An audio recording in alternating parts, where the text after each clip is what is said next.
Hi all welcome to my channel వైసీ Shriya vlogs. ఇవాళ నేను చాలా సింపుల్గా టమాటో పుదీనా పచ్చడి చూపిస్తాను. ముందు ఒక ప్యాన్ పెట్టుకొని పచ్చిమిర్చి మనం ఎన్నైతే సరిపోతాయో అన్ని ఇలా హాఫ్గా స్లిట్ చేసుకొని వేయించి పక్కన పెట్టేసుకోండి. తర్వాత ఒక స్పూన్ ఆయిల్ వేసుకొని పుదీనా మొత్తం దగ్గర పడేంత వరకు ఫ్రై చేసేసుకోండి. ఆకుని మార్కెట్ నుంచి తేగానే ఆకుని మనము కట్ చేసుకొని బాక్స్లో స్టోర్ చేసి పెట్టేసుకుంటే మార్నింగ్ హడావిడి లేకుండా ఫాస్ట్గా చేసేసుకోవచ్చు. ఇది సిమ్లోనే పెట్టి చేయండి, లేదంటే ఆకు మాడిపోతుంది. దీంట్లో నుంచి వాటర్ అంతా దగ్గర పడే వరకు కలుపుతూ ఉండండి మధ్య మధ్యలో. నేను ఈ పచ్చడిలో వెల్లుల్లిపాయ వేయట్లేదు, మీరు కావాలంటే వేసుకోవచ్చు. పచ్చిమిర్చి వేగేటప్పుడే ఒక 4-5 వెల్లుల్లిపాయలు వేసి ఫ్రై చేసేసుకోండి. నా ఛానల్ని కనుక ఫస్ట్ టైం చూస్తున్నట్టయితే సబ్స్క్రైబ్ చేయండి, అలాగే లైక్ చేయండి, పక్కనున్న బెల్ ఐకాన్ని ప్రెస్ చేయండి, మీకు నా నోటిఫికేషన్స్ వస్తాయి.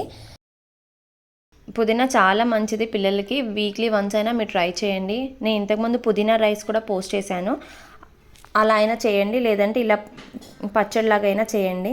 పచ్చడి అయితే చాలా టేస్టీగా ఉంటుంది. సింపుల్గా ఎక్కువ ఇంగ్రీడియంట్స్ ఏం లేకుండా చేయండి, చాలా టేస్టీగా ఉంటుంది. ఒరిజినల్ ఫ్లేవర్స్ అనేవి ఉంటాయి వెజిటేబుల్స్వి.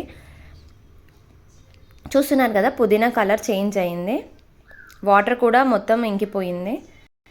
ఇప్పుడు పచ్చిమిర్చి వేసిన ప్లేట్లోకే తీసేసుకుంటున్నాను నేను. ఒక కట్ట పుదీనాకి నేను ఇక్కడ 3 టమాటోస్ తీసుకున్నాను. టమాటోస్ కూడా ఇలా సన్నగా కట్ చేసుకుంటే ఏంటంటే తొందరగా ఉడుకుతుంది. ఇప్పుడు కొంచెం పసుపు కూడా వేసి బాగా మగ్గనివ్వండి.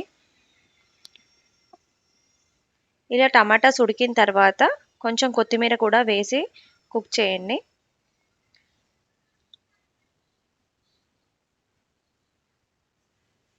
టమాటోస్ పొట్టు ఊడిపోయేటట్టు ఉంటే అది కుక్ అయినట్టే.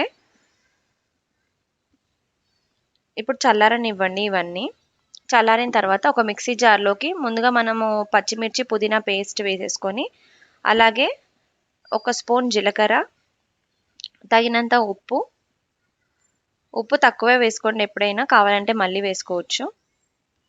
అలాగే కొన్ని పల్లీలు వేయించి నేను ముందే రెడీ చేసి పెట్టుకుంటాను, మీరు నా వీడియోస్ చూస్తే కనుక.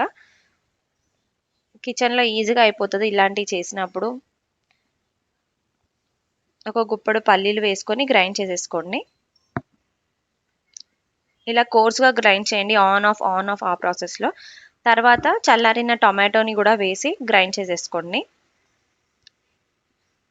ఇప్పుడు మనం పోపు పెట్టేసుకుందాము. పోపుకి జీలకర్ర, ఆవాలు, మినప్పప్పు, అలాగే కొంచెం కరివేపాకు వేస్తున్నాను నేను. మీరు వెల్లుల్లిపాయ కూడా వేసుకోవచ్చు. ఈ పచ్చడి దోశలోకి కానీ రైస్లోకి కానీ చాలా చాలా బాగుంటుంది, ఎక్కువ టైం కూడా పట్టదు. పుదీనా ముందు రోజే కట్ చేసి పెట్టేసుకోండి. Thank you for watching.